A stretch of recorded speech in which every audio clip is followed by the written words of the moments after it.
Good evening, Winston. Good evening, Winston. So my name is Blake, and I am from the Kink community. Do you guys know about the Kink community? So, long story short, the Kink community is people that live their everyday life on an alternative side of life. They just kind of live life a little bit on the edges. You know, we are your doctors, we are your nurses, we are our teachers. Yeah.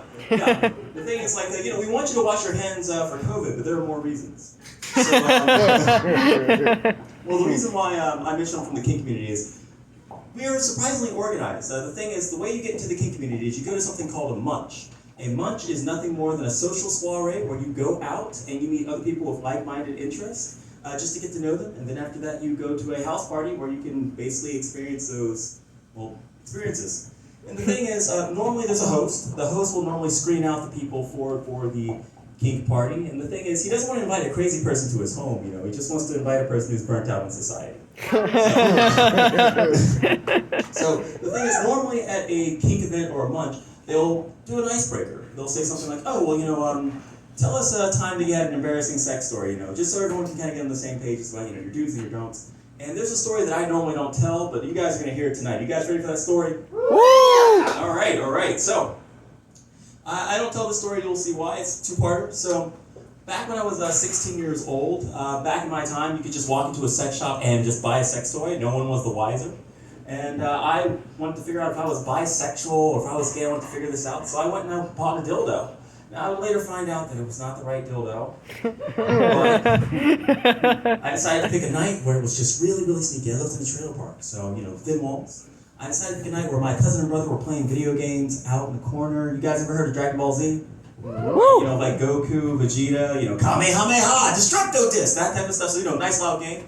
My mother was cooking dinner at the time, and my father was out in the back just working with wood. So, lots and lots of noise. So I decided to take my new purchase, go to my back room, start going at myself just to figure things out. Well, my mother, halfway through cooking, must have just seen my room light on or something. She must have thought, oh, well, my boy, he's such a good boy, he's probably trying to sleep, so I'll just go in and turn off the light.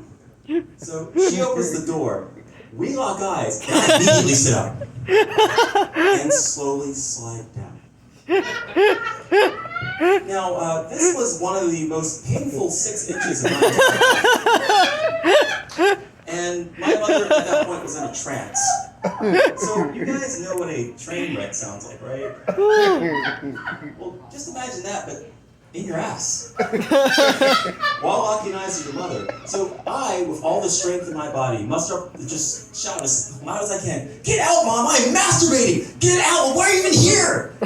And she freaks out, turns around, immediately hits her head on the dresser, and falls down to the ground. The thing is, I know, my mother is military, okay, so she crawled out of there like there was barbed wire above her head, right? And I kicked the door behind her. The entire house has heard what I've done.